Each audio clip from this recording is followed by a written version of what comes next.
Hello again and happy Monday. It is a happy Monday for me.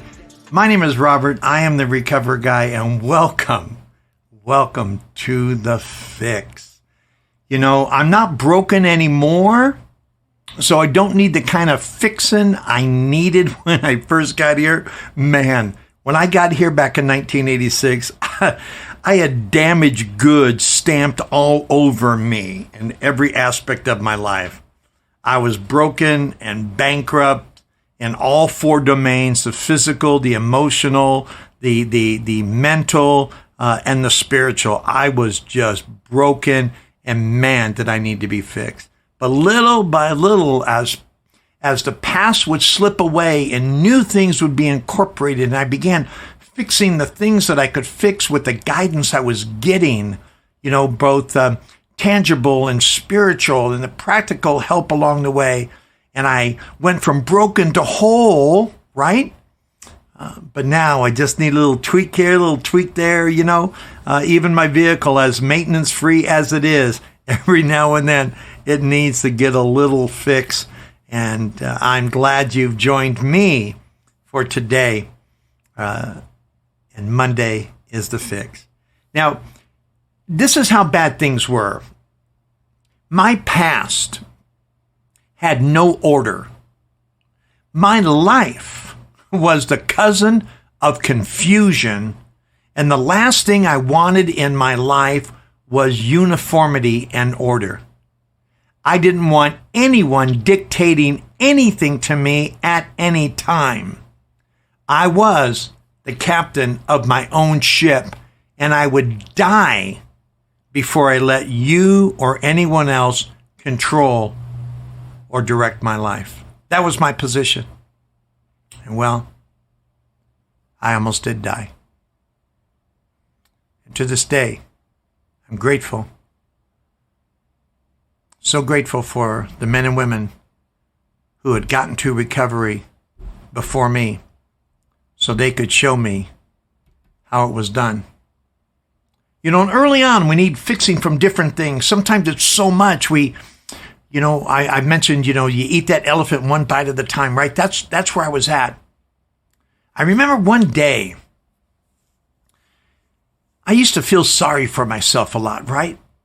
And I needed people to fix me. I needed something going on to fix me. And one day, I walked into this meeting place. We called them Alano clubs. Maybe you're familiar with them. Kind of a gathering place for people looking to get better, looking to get well.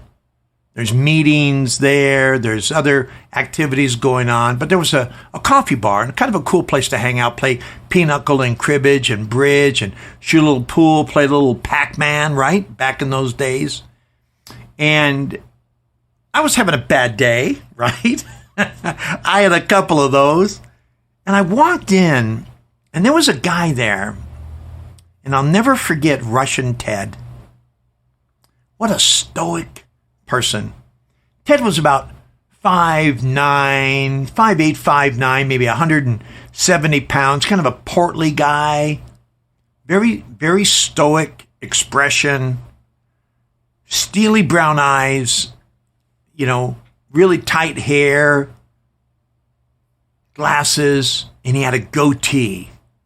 And his nickname was Russian Ted. I have no idea what his ethnicity was, what his background was, his nationality, but his nickname was Russian Ted.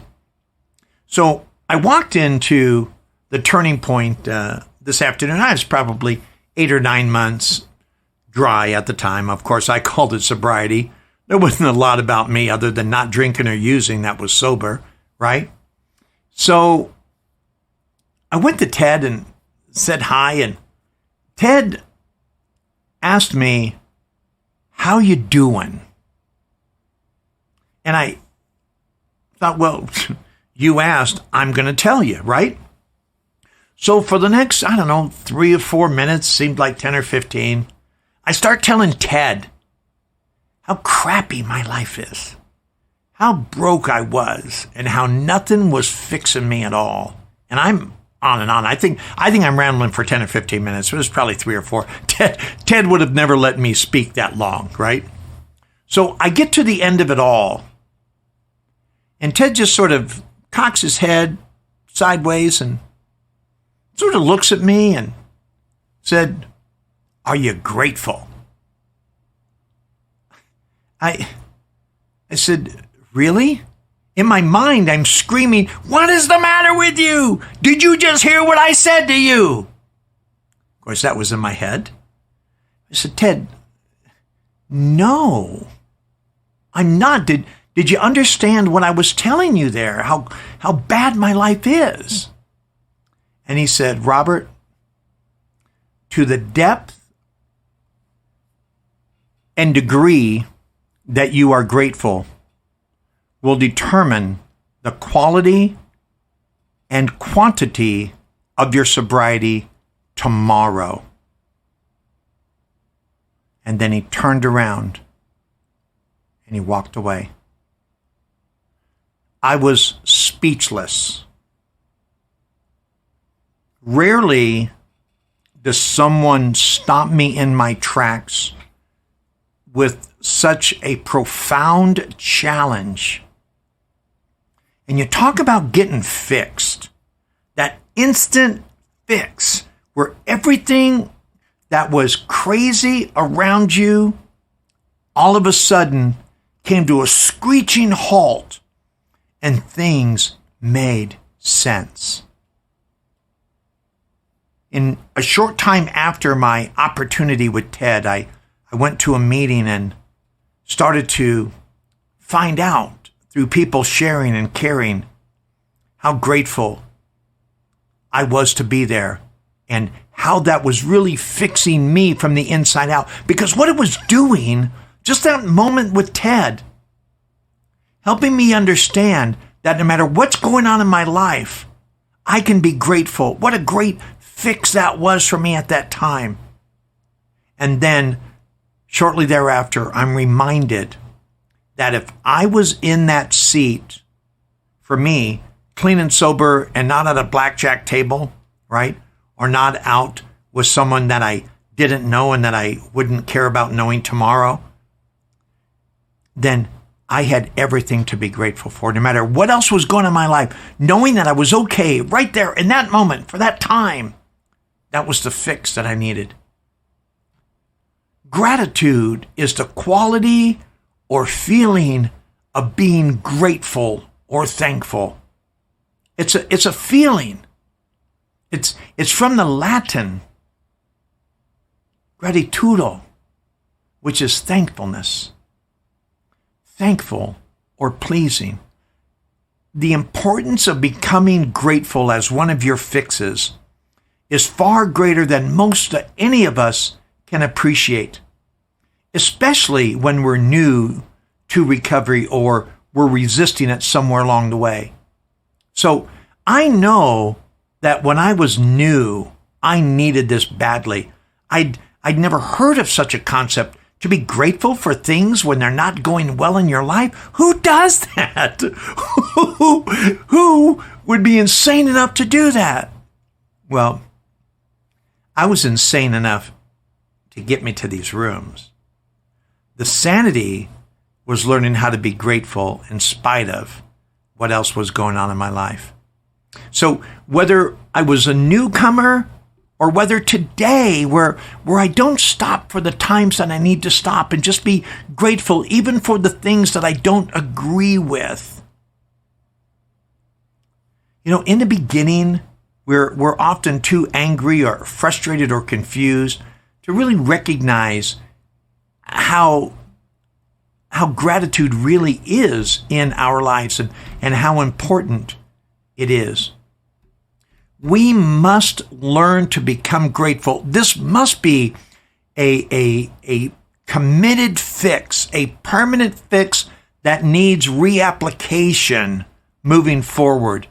We must learn to become grateful, or our chance of true, long-lasting recovery, like Ted said, will likely not come to us. So, what are you grateful for today? Do you have a gratitude list? Because I love that to be my fix. How about you? Do you ever write things down that you're grateful for? I like to start with the most obvious things in my life, right? If you woke up this morning, that means you woke up this morning. And here's how important that is. Not everybody did, right? I know that because we have this thing called the obituaries. And the obituaries is a list of people who did not wake up. So if you woke up today, and if you're listening, I kind of think you did, just like me, we're already ahead of the game. And if you have someone who cares for you, or if you were able to have a meal today, if you have a job today, you go through your list. What's important to you? What's relevant to you? What do you need and what do you want in your life? What do you have that you didn't think you could get or certainly don't think you can deserve? Are your needs being met today? What can you do today that you couldn't do yesterday or the day before or 5 years before? Get grateful for those things. And then look at the things that aren't going well and get grateful for them. Because sometimes becoming grateful for things I don't agree with gives me a particular insight or an added appreciation to the things that I do have. You know, gratitude is one side of the coin. The other side of the coin are things that I would otherwise deem to be unfortunate, that I wish would not be in our life. But everything needs an opposite polarity. Everything does. Every yin needs a yang. Every smile needs a frown because it helps us appreciate more that we can smile in spite of the frowns. There's so many things. We just need to understand how important it is and how easy it is to go get that fix. I'm so glad that you join me on Mondays. I get so excited about things that I can share, and over the weekend, especially as I'm getting ready to record this podcast, or if I'm recording them later in the week for recording and then editing and then broadcasting the following Monday. I always get excited because I look in my life and I see what's fixing me. Not only today, but what was fixing me back in the early days when I was broken in so many ways.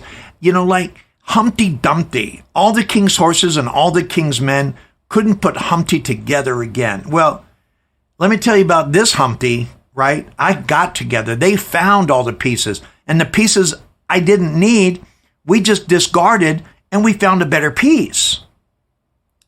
But I have gone from broken to whole. And understanding the power of having gotten fixed and how I continue to need to get fixed along the way is part of my story. And I hope it's part of your story. My name is Robert. I'm the recovery guy. Let's get this thing down, right? Let's me help you, you help me, and then together we go help somebody else. Because at the end of the day, who doesn't like a good fix? Thanks for joining me. I'll see you on Thursday for the checkup. I was trying to do everything I could on my own, and I was dying.